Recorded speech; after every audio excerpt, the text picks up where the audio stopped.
content going for you. Hey, listen, we're going to just set up some chairs up here. I've noticed something. We've noticed a little thread. It's great that we've got a DJ on stage. We've noticed a little thread through today's speeches. Everyone keeps dropping lyrics. We've had Eminem. We got Eminem?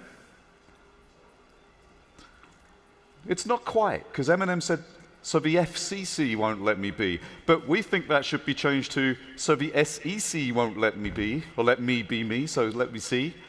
Right? Exactly.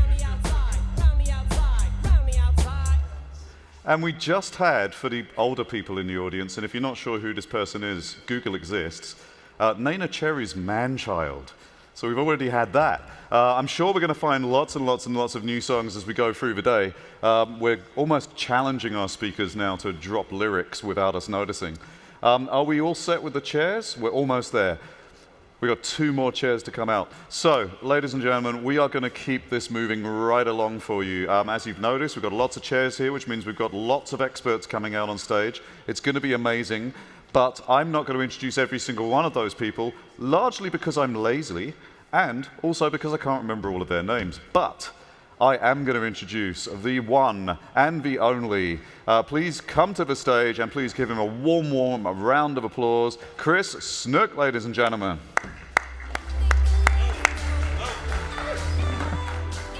All right, can you hear me? Oh, yeah, I can hear me. That's awesome. How we doing, Las Vegas? I can't remember all your names. All right, I'm going to be the hamburger under the lights here. You guys, I'm the only thing between you and lunch, so behave. Now, we're going to put 8 megabytes of content in a 1 megabyte block over this one, and I think you're going to enjoy it. So what I'm going to do is talk about the current and future rate of adoption as it relates to this industry of ours.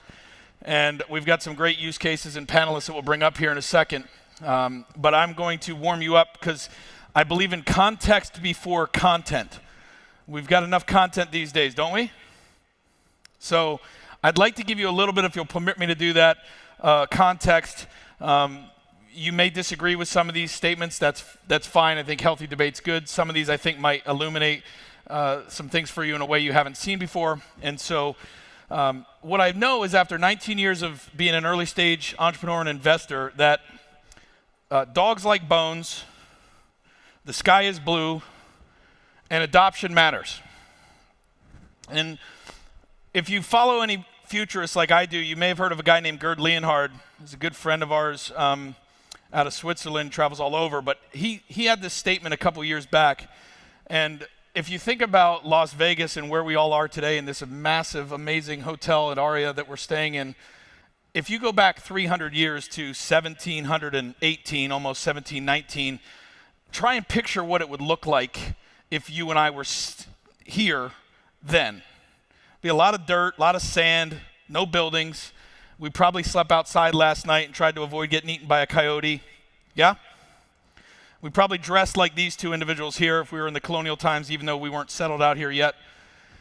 Imagine if 20 years from now, you went from that reality to this.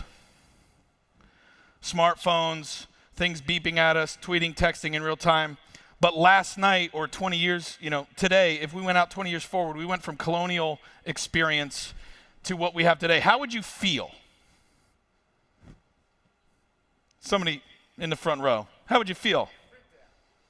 A little freaked out. You'd really not feel like you were on the same planet, would you? Now, here's the hardest part to think about, to contextualize what Gerd's saying here. Whatever you think complexity looks like today, all the stuff we don't know how to deal with in our life, all the places our data is that we don't know, all the things that remarket to us that we don't even remember how we got on that list, the political campaigns that text us 5 times this week that we didn't give our number to, compound that by 300 years, and that's how we will feel in 2038. Crazy. Now, inside of that, we've got these different things happening, right? We've all heard about 3D printing, yes? We've all heard about VR, yes? And all these things went through their hype cycles and their trough of disillusionments, yes? And when we think about mobility and we think about smartphones, most of what we've experienced the last 4 or 5 years, 10 years, wouldn't even have been possible without this being in billions of people's hands. So even though the technology and the ideas were there, they couldn't scale. And where we kind of are today is, as you look at these two, I'm going to use my pointer thing here since they gave me this. If you look at these are different potential future scenarios that he talks about. And so you'll see things like Money 2.0, circular economy, autonomous vehicles, smart cities, some of the stuff we're going to talk about with the panelists today, some of the things that you guys are working on. And you'll see blockchain in here as well. And so what we're going to talk about is how these enablers, like blockchain and Hashgraph and some of these other things, are causing adoption to potentially the timing be right. Another way to think about it is we live in a token economy, and not in the sense of currencies or tokens or smart contracts. A token economy is where we turn everything that is an atom into a bit and we arbitrage it. A token economy is data as the underlying fundamental asset of value that needs to be the raw material, as it were. And so it requires new paradigms and new business models. If you didn't see the Cisco study from about a year ago, in 2018, how many know what a zettabyte is? Not too many? It's a lot. How many know what a gigabyte is? Most of us. 400 zettabytes is the equivalent of 400 trillion gigabytes. Now let's put that in something that we can compound. It's about noon, which means today we've already generated close to 600 billion gigabytes worth of data exhaust as humanity. Put that onto an individual basis. What that means is while you and I are sleeping and walking around, each one of us is responsible every 10 minutes for a gigabyte of data exhaust. Now, what is data exhaust? It's the waste. It's the thing we do not do anything with. This number is 2018's number. What do you think 2019 is going to look like? Come on. You awake out there? It's going to be bigger, won't it? Now, when we talk about things in paradigm shifts like 50% of the jobs are going to go away and the 50% of the new jobs we haven't even thought of yet that'll be here in 5 to 10 years, we need to reskill. We need some of these big macro issues that are opportunities but also challenges. One of the things that has been thought about, right, is the political side of things is, do we have to give everybody a universal income? Well, I'm going to posit that, not a political statement, that's the wrong way to think about it. If we're all kicking off 400 trillion gigabytes worth of data today, and that's going to compound tomorrow and the next day and the next year, don't we have a universal value inherently? Since 1 to 2% of that 2018 number was cultivated into insights that companies like Amazon and Apple could use, and we have our first $2 trillion market cap companies this year, what could happen if we move the needle on another 1%? So start thinking about your business that way. And as Churchill said, the further you look backwards, the farther you'll see ahead. We're going to do a little of that today as well. But here's what we look backwards at as far as adoption goes. Notice the graph here, how it has changed over time, right? Telephone kind of went out, got a little flat, went up, got a little flat. TV, electricity, see how these went like this? But look at the last 20, 30 years of innovation and adoption rates. What do they all have in common? They're straight up. They either go or they don't. You can see that? Here's us right here, crypto. See this little orange line? 2010, 10-year anniversary of Satoshi's white paper yesterday, yeah? So it kind of went out like this. All the Mt. Gox stuff, all that happened in here, blip, blip, blip. And then last year it went bonkers on speculation and things like that. But look at how small it is compared to these other ones. We're at the early stage, but are we heading in the right direction? Yes?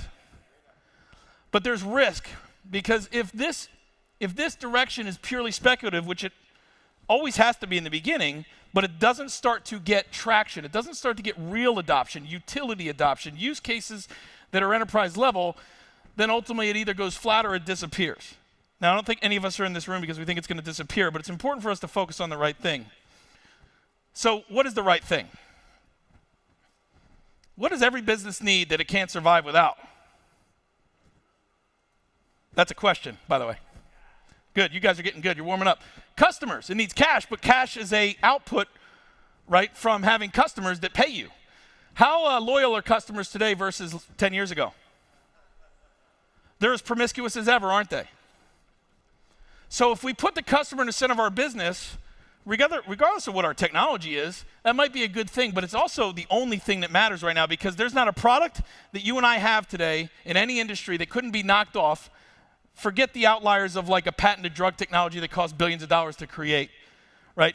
But in most markets, if you're a bank, you come up with an interest rate today, everybody you compete with knocked it off tomorrow.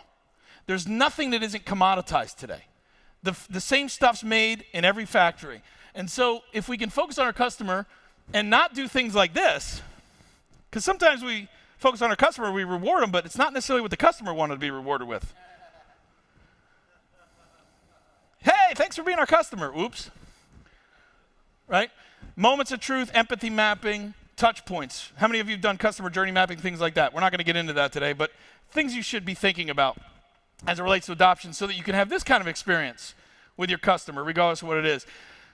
Adoption lies at this convergent right here of optimal reliability around our current customer experience and innovating that customer experience in real time. So in digital sense, Travis Wright and I, who I know a lot of you have met, we wrote a lot about this, but that's where adoption lies. So let's talk about customer gains versus capital gains and the fact that human beings think in pictures. Some of you, when I say the word blockchain or Bitcoin, this is what you see because you are rapidly trying to consume as much knowledge as you can. Some of you, right, feel like this. Right? Just trying to keep your mouth closed and hold on for dear life. Some of you are like, huh? Huh? I thought I learned it all already. And some of you see this. I saw this last night, I think, actually, on the strip a couple times. Right? So we all have a different picture when we say things like Bitcoin or cryptocurrency. How many of you have a relative that doesn't understand what you do? How many of them see this? And you're like, no, I'm not a criminal, I swear. I'm actually doing life-changing stuff. So pictures matter, and the picture I want to give you is that as an industry, we have to focus on business model reinvention before we focus on the technology itself. Tokenomics is not about cryptocurrency, right? It is the study of tokenized ecosystems. Where is data being tokenized? Where is it being put into a container and then transacted with? Where is it being manipulated? Where is it becoming programmable money, smart everything? Right? Where is it providing increased security? So the study of tokenomics is the study of new money supplies as they relate to the existing money supplies. M1, M2, M3 for those who are Federal Reserve, fiat, fractional reserve, experts. But now M4, M5, M6, the crypto equivalents that are not debt-driven, but that are minted or coded into existence, things that we talk about in tokenomics. Blockchain, again, we could all debate what it is. It's not an AI, it's not a decisioning tool, it's not a compute platform.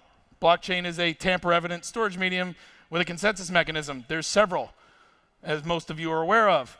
Why is that important? Because blockchain applications, the layer above that, is what gives that consensus-driven storage medium that is tamper-evident and immutable a business logic. This is where it can become more useful.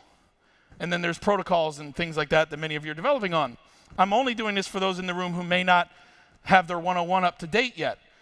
But here's what really matters, is infrastructure and architecture around these solutions, around your business model. Are you an infrastructure? Are you a protocol? Are you an app play? Where are you at in the timing of the market as it relates to that? And are you enabling orders of magnitude difference in the business models you're trying to impact or the industries you are? If you're not solving a 10,000 to 1 reduction in correspondence or a 100 to 1 reduction in cost, do something else because someone will eat your lunch tomorrow. Blockchain is not a silver bullet, and if you spend money and it doesn't do those kind of order of magnitude difference, it's a bad investment. Right? Currency versus money. Some level setting here. What's the difference when Jamie Dimon says Bitcoin isn't real and everybody gets ticked off? Right? He's not wrong. It's different than fiat. Fiat's not real either. It's just backed up by $800 billion worth of defense spending in this country and a rule of law. Cryptos are backed up by code. What makes them real is the belief. Belief is not believing that we bought it at 20 and it's going to come back because we don't want to lose our house or our credit. Belief is I'm building something because I understand fundamentally the utility that it has and how it will shape the world for 9 billion people in a different way than what we have right now, which is not equitable. Belief is building stuff. It's not speculating. It's not hedging. That's interesting. That's a way to make money, but that's not belief. Right? Tokens are real. Tokens are real. They represent a store of value, a relationship for future delivery of a service or a contract. They're real. They contain stuff. All right, let's bring up the panelists. What I'm going to do is do my best to rapid fire about 4 or 5 minutes of each of these gentlemen so you understand what they're working on, where they're at, what adoption means to them individually and in their business and maybe in the industries that they're impacting. And we've got a very diverse group. So are they ready? I'm going to bring up Michael Proper. Take the first chair, sir, please. Michael Proper is the CEO, chairman of Clear, your title sponsor for this phenomenal event. Give him a hand. And after him, John Hardigan, EVP of Strategy at Intiva Health. Yen Passbol from the GCC Group, GCC 3D Group, CEO, founder. Sebastian Hino from Renault Innovation and Moby. Jeff Burton, co-founder of Electronic Arts and a partner and associate with the Copenhagen Institute for Future Studies. And last but certainly not least, everybody's favorite rock star, Grant Cohen, Chief of Product at FCFL. So, Michael, we're going to start with you. Hi. Wow, this is weird. I'm going to back up because I don't want to be all hostile in your personal space. All right, so Michael, Clear is a 10-year in the making, amazing company with way too much to try and cover in 4 minutes. But interestingly, this week, many of these people may have seen IBM made an acquisition that was the largest software acquisition ever, $34 billion, of Red Hat. It validated open source in a way that is a really interesting thing. It's all fresh, but you've been on the forefront of open source, of infrastructure redesign, and we're going to talk about the bonanza and where you're currently at with Clear, but just high level, what does this mean from your perspective as it relates to adoption of open source and then possibility for not only what Clear is working on, but other things that are decentralized in nature? It means a lot. The reality is 10 years ago when we originally got into this, we were actually concerned if open source would actually be taken as a viable offering. Because without open source being taken as a viable reality, blockchain wouldn't exist today. And majority of the infrastructure that we all use as humans is actually built on this open source. But to adopt it as a business model like Red Hat did and many others have done was a big risk long ago. And long ago meaning 10 years, 20 years? Yeah, 10, 20 years ago it was... Not real long, but long 20 enough. years ago it was almost unheard of, but people were forming. But 10 years ago it was a very big risk. We looked at the technology and just from a features and functions and scale and standards, it really made a lot of sense. We actually build what is called ClearOS on top of Red Hat and have done for the last decade plus. It actually came out of Carnegie Mellon in 2000 and bumped into this technology in 2005 and then basically innovated on it. So think about Red Hat, but instead of a black screen with command line, you basically have a web-based interface with a marketplace with an ecosystem that can actually be sent in a decentralized approach instead of a centralized approach. So I think that the acquisition of IBM, of Red Hat from IBM was a very intelligent one. For those that don't know, in 2014, the United States actually tapped IBM to build I can't say that it's a currency platform for the United States government, but there's definitely a lot of work that's going into it, and I believe that this asset purchase was a very strategic position for the future. $4 billion in revenue, $34 billion at exit, $10 billion bigger than any other software acquisition to date, and regardless of current market conditions or not, that's a premium, and so it's a signal. So you mentioned ClearOS. ClearOS for the last 2 years, correct me where I'm wrong, is one of your products. There's a lot of things that you guys do. ClearOS is your operating system. It's been deployed on every HPE server for the last 2 years, is that right? As a pre-installed. Yeah, so that's a massive relationship that we have where Hewlett-Packard Enterprise pre-installs on all Gen 9 and Gen 10 servers worldwide. They haven't done that with anybody else, not with Red Hat, not with Microsoft. And so it's a very humbling opportunity to work with them, but ClearOS also works on any x86 or MIPS or ARM-based technology in the world. So there's over 470,000 deployments today. But the reality is you got to think about it, it's all about decentralization. How do you get these systems into the world at scale, at mass delivery, with very simple complexity. And that's what we're focused on, is that usability, very, very secure and very, very affordable. Those are hard boxes to check, and we believe it's actually much harder than what Red Hat's done. And I think what Red Hat's core business model was or is, it's about 20% of ours. So there's much broader reach. And that's the beauty of open source. You can do a lot with a little if you intelligently integrate that technology, and ultimately mankind in general benefits from it, as long as the folks that are leveraging open source don't do it in such a way where it hurts the rest of the market or it charges too much to the consumer. So one of the things, while we wind up your kind of quick level setting intro is, you guys are, you made an announcement on the 12th out of New Zealand, where the foundation is, and where you spent 2 years living and working there, that announced your Bonanza, essentially your strategy for driving adoption around both Clear Token as well as all the nodes and the software and the different things you can buy with it. And you were, last week I was out at your offices in Salt Lake, and I think you showed me a screen, and you were adding about 2,300 new users, and roughly 70% of those were wallet conversions on a daily basis. Yesterday you told me it was 3,700, so that's going in the right direction. Everyone here, whether you realize it or not, in that beautiful box that World CryptoCon gave you, which is better than any badge I've seen in 22 conferences this year, there was a green ticket in there. And let's talk about that ticket just so people know what to do with it. Essentially, you are giving away what equates to essentially 1 Ethereum worth of ticket drops into the Bonanza, and each Bonanza basically has a different day. And I'll let you kind of tell them exactly what it is, but I open up a wallet, I drop that in, I'm immediately going to get 1 ticket, and then manually the team at the home office will add 9 more over the next day or so. And I can put those tickets on days of the month starting today, and I can be airdropped Clear Token that then I could use to potentially offset the cost of a new HPE server or HODL, or I could do whatever. But what's the strategy behind that as it relates to your statement just a minute ago? It's very important for us to share in all of this. And so before kind of the sets of waves that will come in around disclosing what we've been building, how we've been building it, it's important for the world to actually get this. So I think a really good example was Bitcoin with what they did, where they basically, in a way, they gamified how you actually get Bitcoins.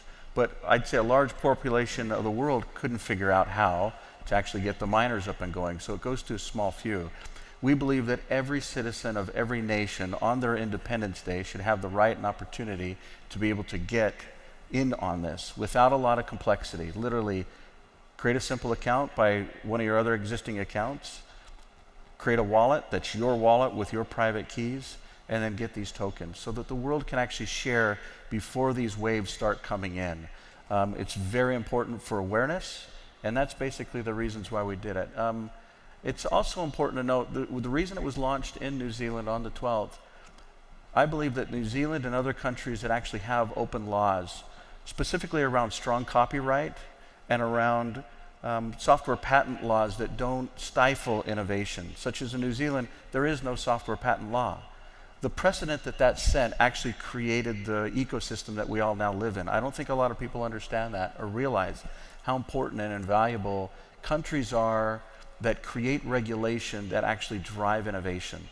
And so if you're either in the decision-making process of financial regulators or country, process of building regulation, think through why companies or organizations or ecosystems could build from that environment. So, anyway. Excellent. Well, it's a good intro, and for those who are looking for more, you can go to clearcenter.com and you can find out a lot about what they're doing in energy and nodes and how all this stuff comes together. We're going to get to the panel, and we'll have some more comments with you. John, thanks for being here. You are the Sandcastle 2018 winner from Grand Cayman, where we had our World Tokenomic Forum Annual Summit. Yeah. And so what we want to find out is what you're up to now, because that was in May, which is basically 6 years in this business.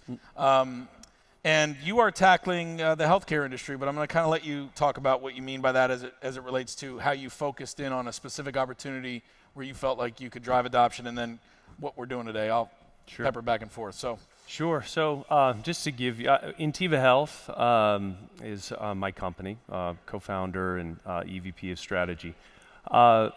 So everybody in this room has experienced the healthcare system on one level or another, whether you're a professional or whether you're a patient. And we all know that is an extremely inefficient system, right? I mean, how many times do you have to fill out paperwork when you go to a doctor's office and you think, you got to be kidding me, right? Well, that points to, and then also obviously the expense, the $10 Tylenol that we're all familiar with. That points to a very systemic problem. And most people don't really understand why it's that way. And so just to give you a little bit of context, the United States healthcare system specifically was never created. It's not really one system. We talk about it as a system, but it is a number of disparate companies and organizations providing healthcare, but we call it the United States healthcare system. So it was never architected or designed in any way for efficiency. And until recently, there wasn't a lot that you could do about that. So part of the problem is you have, this country hospital or country doctor, for example, and then you had like a religious organization that established a hospital, and they're caring for patients, but they're not interested in sharing information because they're trying to run a business. So Intiva's built an ecosystem. Mike was talking about ecosystems, decentralized ecosystems. And the concept with Intiva from day one was always that the information they're sharing typically is redundant, right? You go to one doctor's office and you fill out paperwork, and then you go to another doctor's office and you fill out paperwork, and then another one. You're thinking, can't they share this information? Well, the biggest breakdown is the fact that they are profit-driven not to, right? They want to keep you as a patient individually, hold on to you. Now, this kind of this concept goes to the back office as well when it comes to dealing with the healthcare providers, doctors, nurses, etc. So Intiva has built a decentralized ecosystem that is actually on the market now that incentivizes and even gamifies, as Michael mentioned with Bitcoin, sharing of information between two completely separate companies. Right now, they're profit-driven to hold on to that information. We have introduced a way for them to profit through efficiencies and also incentivizing them with cryptocurrency tokens. And specifically to kind of focus it in, you took a narrow view of the problem and went after the practitioners the professionals, not necessarily the end user patient, because it's a big enough problem as it is, but there was a way to, with a profit motive, create more efficiency in doctor verifications. That's absolutely correct. And when you dig deep into healthcare, what becomes soon evident is that because of the way it grew up and because of the structures that have been built within it, physicians are truly the tip of the spear, and they influence the way healthcare goes. We all want to believe that the patients drive healthcare. Unfortunately, believe it or not, we aren't. The physicians sit on the boards, and they sit on the committees, and they manage the budgets, and they make the decisions about who's giving care. And then the profit centers or the hospital organizations listen to them because they're bringing the money in. So you just follow the money, and the money goes to the physicians and other licensed medical professionals. So we specifically focused initially to roll out with licensed medical professionals, physicians, and the facilities that they deal with. And then ultimately the plan will be to roll out a patient portal as well. So without getting into too much detail, I do want to let you know that the platform is live, and we have just launched the very first hash graph.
Good morning. Good morning, everybody. How are you? Woo!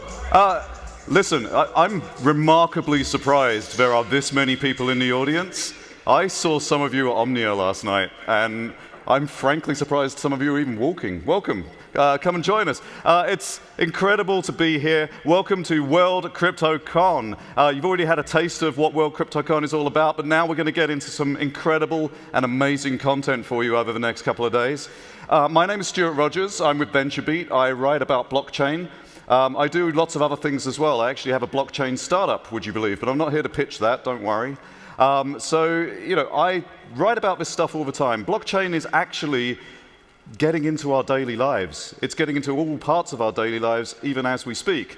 You know, we may think we're on the bleeding edge all the time with blockchain technologies and cryptocurrencies, but actually, it's really helping people. I wrote a story about Argentina recently, and I don't know if you know this, but small businesses are actually getting funding thanks to blockchain technologies and cryptocurrencies where traditional VC money just couldn't help. In fact, more money has been raised for Argentinian businesses this year through cryptocurrencies, through ICOs, through TGEs, through STOs, through, I wish we would stop coming up with acronyms, ladies and gentlemen, than traditional VC funds. That's really quite incredible. You know, it's even getting into our daily lives in terms of art and music. So, like art, for example, Vesa is going to be here later on.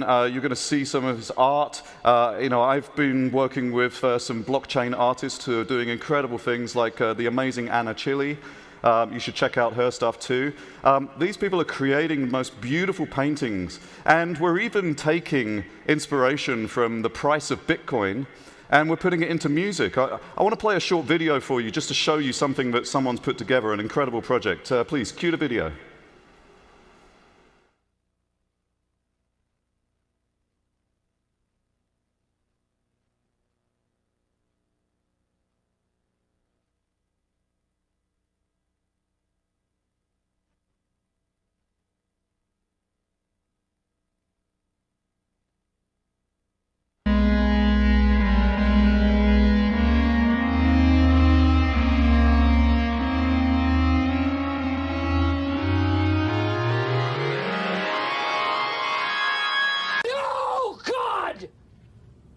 No, God, please, no! No!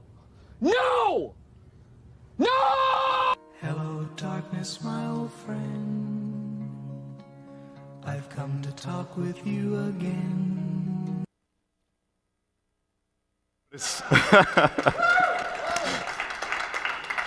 Thank you, random imager / Reddit person, for putting that together. I can't stop chuckling at that. I noticed all of the people that were laughing in the audience are the ones that didn't lose millions on Bitcoin price. Congratulations to all of you. I don't know about you, but I actually pulled out at 17.5K, which is a lot less than I usually pull out for. Vegas jokes, ladies and gentlemen. So we are going to talk a little bit more about blockchain, what it's actually doing for us. Some of the projects that we've seen, and it is beholden upon all of us. This is a decentralized future, so every single one of you is playing an equal part and has an equal part to play, and you can create projects anytime you like. Anyone can create blockchain projects. But we've also seen in analysis of the space that for quite a long time, an awful lot of these projects just are vaporware. Obviously, we all know about the scams that exist. But we actually see, depending upon which analyst you believe, that anything from 60% to 85% of projects just never exist. So we have to fix that. The industry is not going to be taken seriously if we're consistently and continuously creating vaporware. So we've already seen that it's getting better and better. I get 100 pitches a day for stories at VentureBeat. And approximately 50 of those are blockchain technology startups. And what I've seen over the last year is quite significant, where after I've done my due diligence to see if they have at least an MVP or they have a product in the first place, I used to get to the point where those 50 would turn into one project that I could actually write about. But now I'm seeing 5 or 6 or 7 out of those 50. And that's good news, because as we legitimize the industry, as all of these projects actually come to light, as people realize that they have to actually have an MVP, they actually have to have something to show, It's going to improve everything for everybody. We're going to get faster and faster towards a mainstream future with blockchain and cryptocurrencies. And as far as that mainstream future is concerned, I've seen a lot of really great moves. I've seen some people who are coming out with meta cards where you can store all of your credit cards, existing ones, onto a meta card. You can just swipe around and choose which card you want. But you can also just go into the store and pay using your cryptocurrency assets. And it will do all the transfer and conversion for you.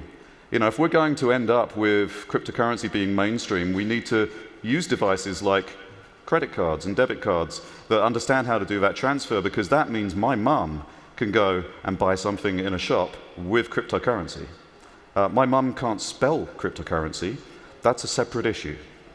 But she can go and buy something with cryptocurrency using one of these credit cards. So that's the future we're in. That's what World CryptoCon is about. I'm going to do some housekeeping notes for you. So we want you to have an amazing Wi-Fi experience. And in order to make that happen, we have provided you with no additional Wi-Fi whatsoever, ladies and gentlemen. Yeah. You have to use the hotel Wi-Fi, which means I hope you're staying here because you've got to put in your last name and your room number.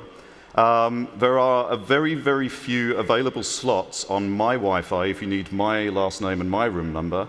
I've got maybe 6 left, and I'm letting them go for something like 0.01 BTC at a top. So if you need some extra Wi-Fi, just come and see me. We can, trade crypto addresses.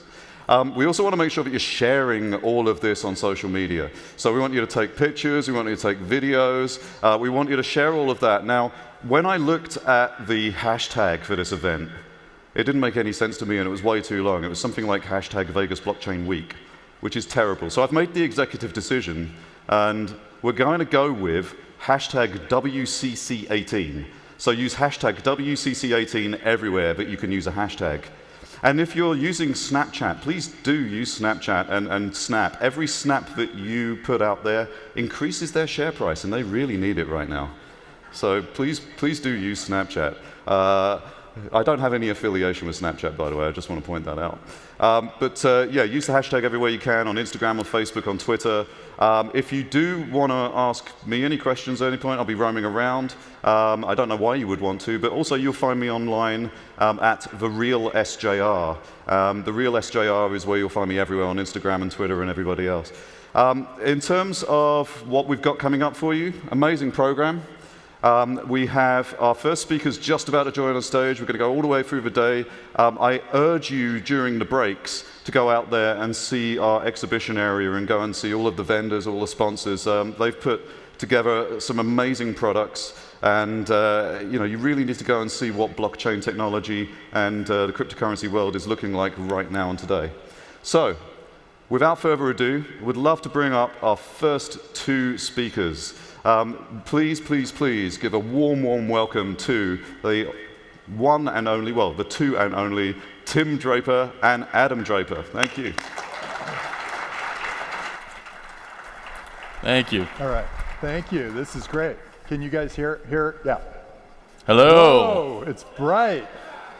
Hey. Thank you, Las Vegas. What fun to be here. Vegas, baby. This is awesome. Well, we're here to talk about, what are we here to talk about? To inspire. I feel like we're about to do a magic show. Okay, so it's up to you. Go ahead, Adam. Okay. My name is Ad. Well, want me to introduce? So we're a father and son. Yeah. Just random father and son up here. My name is Adam Draper. I'm the founder and managing director of WCC, where we are making sci-fi a reality. We were the first fund to ever support Bitcoin-related startups. We actually just crossed 100 investments in the space, and we're constantly just excited about the entire industry. It's been really fun to be a part of over the last 7 years.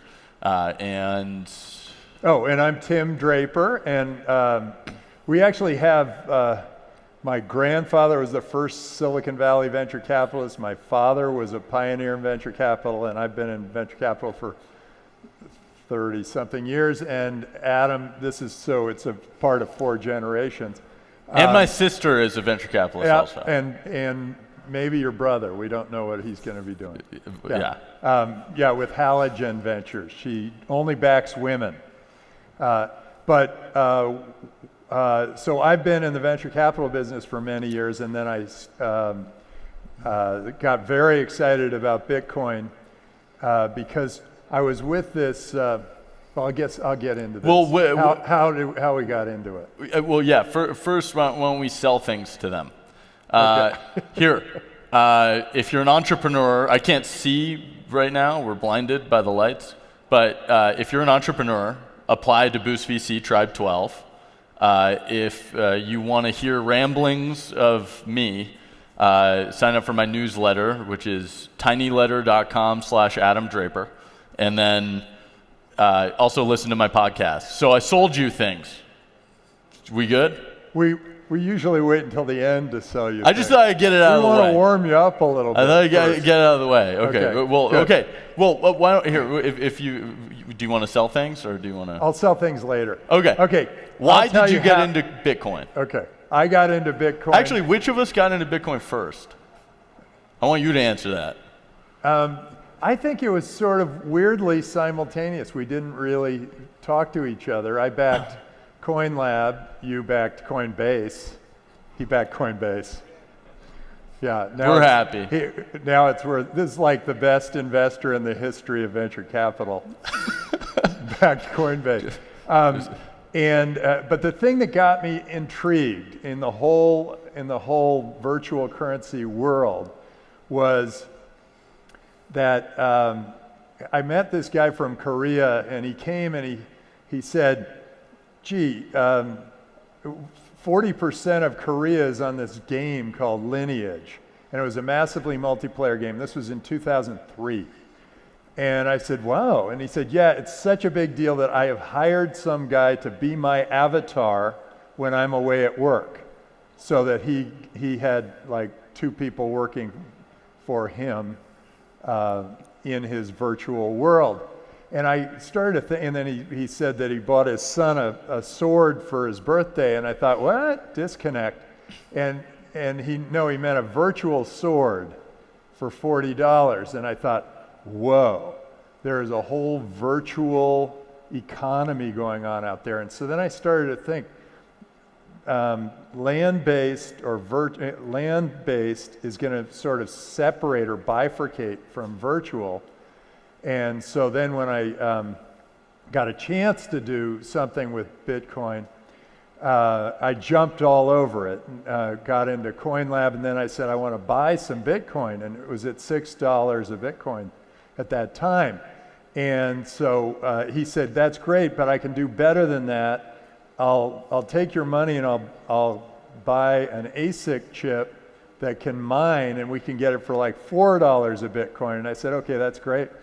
So we went and bought this ASIC, and the ASIC was never delivered. It was like for months and months it wasn't delivered. It turned out the people who made the ASIC used the ASIC for mining for themselves before they finally shipped it to us 4 or 5 months later, and Bitcoin had gone to $36. And then he starts mining a little bit more, and then we got to mine at 36, and it kept kind of going up. But he stored it in the place that's the most secure, that was the most secure place at that time. It was an exchange. It had a 60% market share, and it was an exchange. It was called Mt. Gox. Safe. So that money was disappeared, and I thought, well, that's the end of Bitcoin. Too bad. I thought that could have been a great sociological experiment, and it turned out Bitcoin didn't go to zero. It dropped maybe 15% on the news that Mt. Gox stole $400 million. So I realized that this is really something super important to the world, and that's when I really dug in and started to do all my homework. And I realized that people need it for unbanked, anybody who's unbanked. I realized people were using it for remittances, for sending money to their families overseas. All of a sudden, there's this frictionless currency that is global, that is decentralized, and all the great things you all know about. And so that was why when the Silk Road auction came up, and by the way, free Ross, but anyway, thank you, Ross, because I bought your Silk Road money. And so I was the only bidder who bid above market for all these coins that were coming off the Silk Road auction. And it was great because then I was sort of the center of all of this, except Adam got them all to come to Boost, but center of all the Bitcoin activity for a while there, and got a chance to meet with a lot of great entrepreneurs. And I know there are a lot of great crypto entrepreneurs out here, and I'm going to give you my email address in case you are interested in venture money. It's tim@draper.vc, and I look at every one of them. It keeps me very busy. But but don't just send me something if you got an idea or you want to go talk. If you've got a business and you've got a business plan and a white paper, whatever you got, I'm very interested to hear from you. So I did sell something. I'm selling venture money. Yeah. That's our job, sell money. Okay, how about you? Tell us your story, Adam. We've never done a fireside chat standing.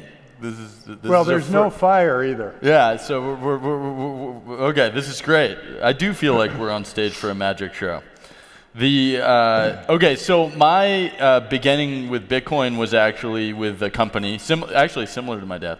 But it was a company called Coinbase, and the founder, whose name is Brian Armstrong, we were at a coffee shop in Mountain View, and he said, at some point, the world is going to be on one financial infrastructure.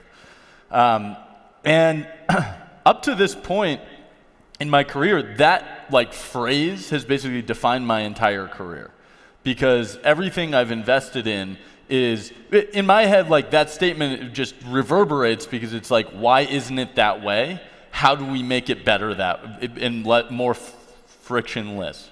And so every company I've backed, which there are 100 in the crypto space specifically, is all about building bridges to be able to make frictionless transaction and trade possible. And I don't think I could have and one of the ways in which we did that was we saw that there was this huge funding gap for all the entrepreneurs in the space of Bitcoin. So we said, hey, we would love to support the Bitcoin ecosystem. And it was before it was crypto. Crypto wasn't a thing yet. It was just Bitcoin-related entrepreneurs. And it turned out that this highly passionate, highly technical, idealist, philosophical space needed someone to raise up their hand. And so we just were lucky enough to be able to be the people who did. We were able to attract tons of talent just by saying we're allowing you to be crazy with us. And yeah, to this day, we've backed some globally. We've backed 50% of our portfolio is global. So the thing that if you're thinking about being in the crypto, if you're thinking about building in the cryptocurrency space, you need to be doing it globally, otherwise you're doing it wrong. And as this ecosystem develops, what's really, really exciting is that I keep hearing more and more stories. People in 2014 to 2015 always said, is that Bitcoin thing still a thing? I was that Bitcoin guy who I was always the 1 in 5 friends that was the Bitcoin guy. And I would have to pitch. I'd have to pitch Bitcoin to everyone. But now there are all these stories popping up. Not this crowd, though. Not this crowd. I don't need to pitch that to you. Well, I'm not pitching the Bitcoin thing to you. I think they get it. But what is really, really exciting is that there are more and more stories about someone in Venezuela mining. There are more and more stories about this really solving a global problem rather than just a speculative problem. And this is the greatest revolution technically that anyone could be a part of today. And that's so exciting. So that's why that's how I got into it. And And where do you think it's going to go? Magic. So I think where it ends up going, I was actually meaning magic differently than a magic show. Right. I meant like, I believe that most technology looks like magic when it works. And where it ends up going is the world is changing, where the internet allowed for a communication layer that today ties together 4 billion people, and I don't even think we know what that means yet. We don't even know how frictionless communication is today. And that's what I try to push is like, I think people undervalue globalization. Like they undervalue the fact that I can connect to anyone. I could connect to millions of anyone all over the world, which is wild. Billions, actually. And so, but now we have this governance and payments layer for that economy. And so we're creating a whole digital world. So that's where we're going. We're going to hard drives. That's basically what's happening. And so that's one of the reasons that we ended up getting excited about virtual reality at Boost VC. So if we do go to hard drives, we at least can see other people there. So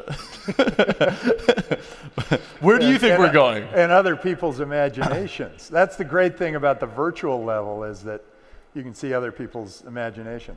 Well, I was fortunate to be one of the early investors in the internet, in lots of What different is the companies. Internet is the I think they know. Anyway, it's all of this great cloud, and the internet has allowed for transformations in communications and information and taxis and gaming and entertainment. All these changes that have happened in the internet, and they went after industries. They transformed industries that were in like the $10 to $100 billion range. Well, this new technology, Bitcoin and all the associated technologies, blockchain, the perfect ledger, and smart contracts, this inviolable contract, and combining that with big data and deep learning, and then the artificial intelligence layer, putting all those technologies together, you now have, as entrepreneurs, you now have the ability to transform the industries that are the trillion dollar industries. Those are the industries like finance and banking and commerce and insurance and healthcare and real estate, and then the one I really like, because where I go to invest are usually places where currently the service is the worst and the cost is the highest, and it's usually where there's a monopoly or oligopoly running the business. So you can imagine, what industries provide the worst service at the highest cost. You start thinking, well, what are those? Are they your cable company or whatever? Well, it turns out you dig deep and you realize that banking, healthcare, real estate, and the one industry that provides the worst service at the highest cost is government. And it's the biggest industry in the world. And we have one of the biggest opportunities in the history of the planet to change the whole nature of government. We have always been tribal. We've always been fiefdoms. And now we have the ability to have something totally global that brings us all together, that incorporates all of us into one digital world, digital system, one digital world. And by doing that, we've kind of opened up an amazing opportunity. I started a school for entrepreneurs called Draper University of Heroes, and the Prime Minister of Estonia came to speak to us, and he said, just by instituting digital signatures, we saved 2% of our GDP. And then we did digital voting, and all the young people started to vote. They decided they didn't want all that those creepy booths, but they did digitally vote. And then they did digital identity, and the crime rate went down, the business climate went up. They have not made the leap that Japan has to saying that Bitcoin is a national currency, but they've made most of the other leaps. Then the Prime Minister gave me a card and he said, "You are now the 3rd virtual resident of Estonia." And what that meant to me was, that is a government that has recognized that they have to compete for you in this virtual level. And this virtual level or virtual layer of governance can be completely competitive. It doesn't matter if I'm physically in one country. I could potentially get my Social Security from Chile and my health care insurance from Canada, and my DMV could be handled by some country that one of you guys invents that's 11 miles offshore or it's up in space. So this is one of the great transformative times in the history of our planet. And you guys get to be the ones who do the transforming. So go, great, go, do your work. Adam? Yeah!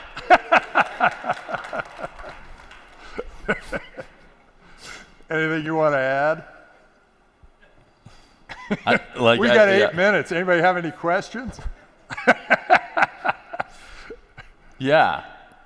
Okay. Well, what do you? I have questions, so Okay. I'll just ask Okay. questions. I mean, digital world thing is like a huge passion of ours collectively.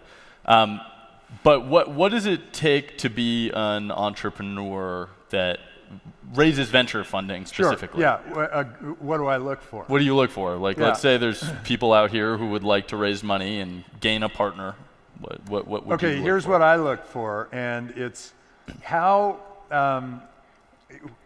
was this all sort of meant to be for you? Is it something that was really, you have been driven by this mission pretty much all your life, and you're saying, this is meant to be, this is where I'm supposed to be? That's one thing.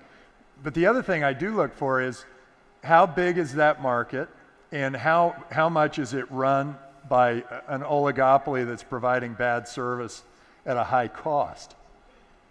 Those are the things I look for. And then I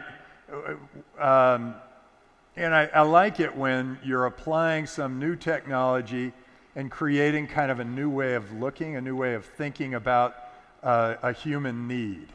And it's also great to just, when you're running your business, constantly be thinking, how do I delight my customers?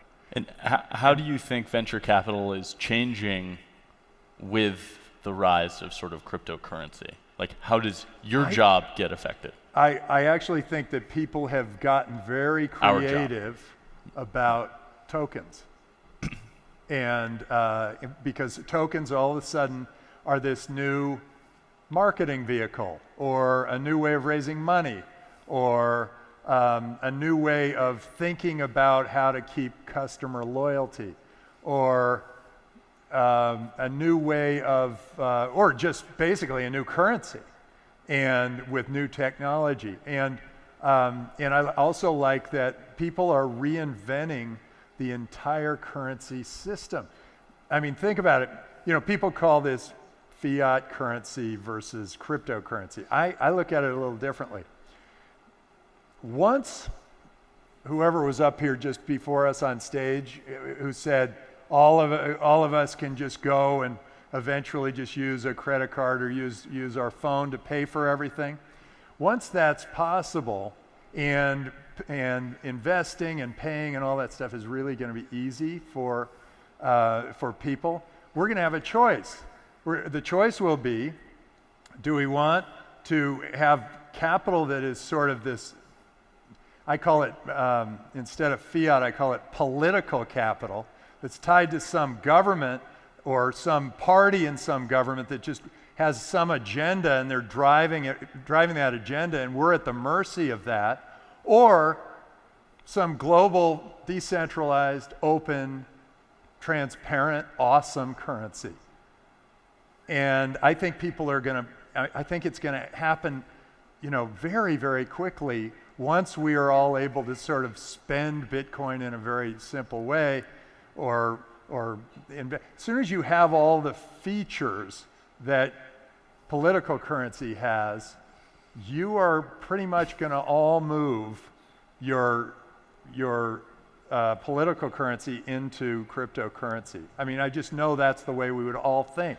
We'd say, wait, do we want all this stuff that's hanging in the back? And they say, hey, isn't cryptocurrency volatile? I look at that volatility as one Bitcoin is still worth one Bitcoin. All these other currencies are volatile as they slowly disappear from our world. And I think I mean, this is what I'm doing. I'm keeping enough dollars to keep kind of the family running and the business going and all that. And then everything else is moving toward Bitcoin and other cryptocurrencies because I feel like that is the future and that is where we're all headed. Okay, tell me what you look for in an entrepreneur and whatever you're about to say. Okay, perfect. Yeah, one of the things I wanted to touch on is like when I'm looking at a new technology, I think it's always important to think about the problems, like solve someone's problem. That it doesn't work unless you're actually solving someone's problem. But it's also about what does this technology enable that wasn't possible before? So that I'm finding myself asking that question in meetings more and more often, where it's like, this globalization of money, it enables things that people don't even imagine yet, like their ceilings and barriers to their brain actually understanding what that thing is. I mean, like everyone talks about the security token offerings, and I think it's great because it globalizes securities. I think that's a really, really exciting thing. And it's just something that we can grasp in our nation that other people internationally understand. But like tokens and owning a piece of a network is very difficult for people to grasp because no one's ever seen something like it before. No one understands what the ownership of a network is. And no one really, quite honestly, knows what a good one is. And so we're trying to figure out like those things, like what are we enabling? Other than that, like I just want someone, the alignment of personality with the mission of the company. I talk about it on like, I want them to be on a different frequency than 90% of people. I want them to be like, hey, I want to work for them. I think this would be an interesting world to work in. And I sort of try to put myself in the shoes of this company as it will be growing. I think what it means to be a company is changing, where I'd even 7 years ago, someone building a distributed company, I would have laughed at, and I would have said, not necessarily laughed at, but I would have said like, it's not going to work because of this. Like your team is distributed, this will not work. Now I'm looking at almost, I don't know, it's like 30% of the companies that are coming and pitching me saying like, hey, I have 2 founders in Bulgaria, and I'm here in Silicon Valley, and we're building this thing, and it isn't a negative anymore. I think like those things are like there are these huge changes. Globalization. I look for globalization. Like, can this impact 8 billion people? And I'm talking about, we're not quite at 8 billion. I'm just saying like in the future we'll probably hit 8 billion. We're human. My entire investment philosophy are 2 things. We're moving into a digital. Well, actually, it's one thing. We are humans on a rock floating through space. Like. Most of the friction on the planet are artificial and mindless things. And so like we're reducing those friction points by connecting everyone. Okay, but one of them is going digital world. The other is humans with superpowers. So we can be faster, we can be stronger, we can be smarter, we can live longer. I think in the last 50 years, if we talked to someone 50 years ago, they would think we were wizards because of how well networked we are with communication. In the next 50 years, if someone comes back, we will think they are superheroes because they literally live to be 200 years old and they look 30. So that's what I look for. That's cool. Yeah, right? But I'm into superheroes. They've given us more time. Well, the time is bouncing around. We are in the time-space continuum, and we're not quite sure whether we have 6 minutes or 10 minutes or whatever, but it doesn't matter. We're in this sort of time-space continuum. So tell me, people have asked me a lot this. Okay. What do you think of stable coins? Like lots of thoughts. In a short period of time frame, like let's say 50 to 100 years, stablecoins are going to be crazy important to the adoption of digital currency. I look at it as a onboarding digital currency for us to be on, let's say, the Bitcoin standard, let's call it the Bitcoin standard. Because of volatility, because people do want to transact, it's very, very important. Originally, I actually looked at stablecoins and I was just like, this is impossible, it doesn't make any sense. But as time has gone on, I realized that there is a desire to be able to stabilize and cash out like currency in an OTC, in a exchange, but you can't necessarily get fiat. You can't do that. And so the real use case is on exchanges. Exchanges are going to be the biggest users of these stable coins, I believe. So my thought is, I am pro stablecoin. I'm just trying to say, like, I do believe that at some point we will be on one currency. It's just the amount of time that's going to take is a while for people to be okay with the like stability issues. So in the middle, there's going to be a lot of these on-demand collateralized contracts that stabilize a currency. Does that? Yeah. Cool. So that's my stablecoin. Yeah. thing. I like stablecoin. Okay. That was good. Yeah, I'm into it. Well, I was not into it because I was thinking, well, what's the point? We're an investor in Maker. I should probably confess that. So I'm an investor in a stablecoin. Oh, so. good. Yeah. Excellent. I thought, what's the point? But then I realized, well, if it's stable and tied to real estate or oil or gold or something, maybe there is a real reason for it. Gives you, but if it's tied to the dollar, I started to wonder why. Because I sort of think it's going to just go away. It's also like mental barriers. Like stable coins are something people are comfortable with. Yeah. Like it's got a good name. It's good branding. We need to educate people to get people from here to 30 years from now. Yeah. That's where and stable coins are one of the routes in which to educate and get people on the system. It's more important to get us from like 30 million people on the network to 4 billion than anything else. And so onboarding with use cases, true network value, like all that stuff. I mean, I think CryptoKitties is probably the most undervalued like project, just because you got people who are not into crypto. Like, I don't want to be up here saying anything about crypto.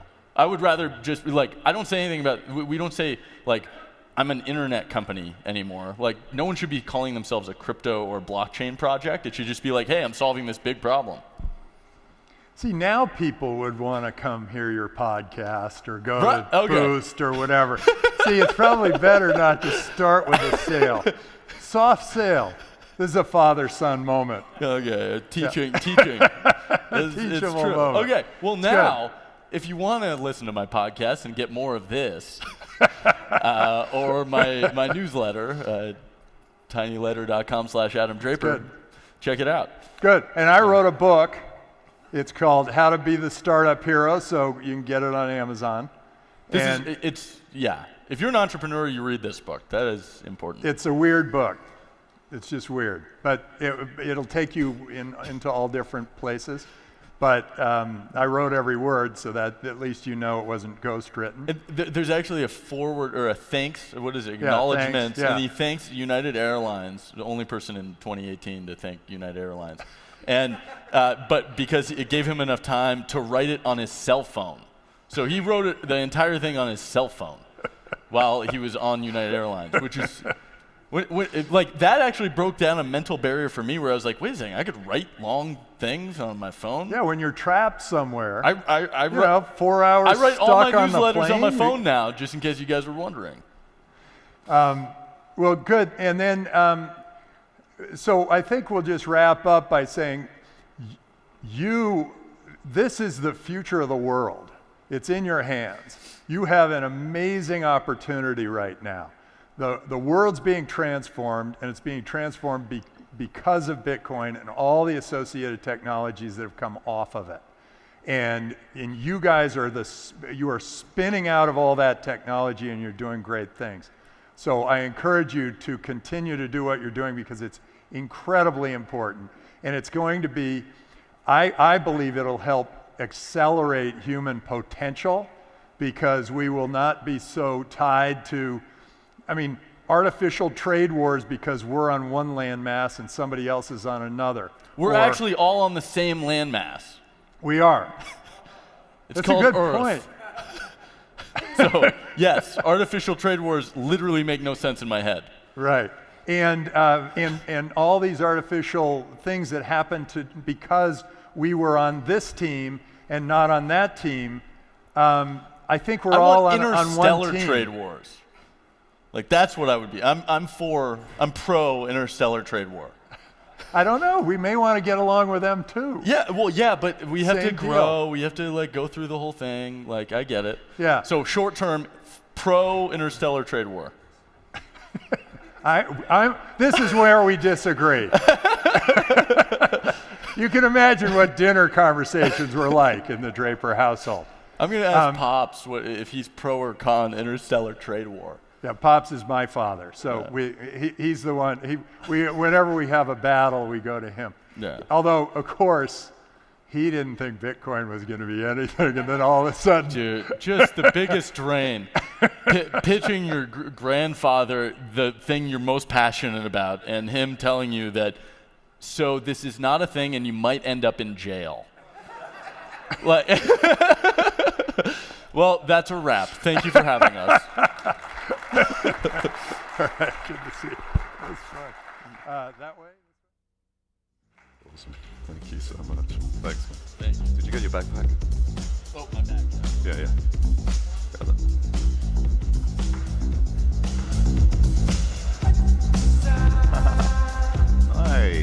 Nice. Thank you. Huge thank you to Tim and Adam Draper.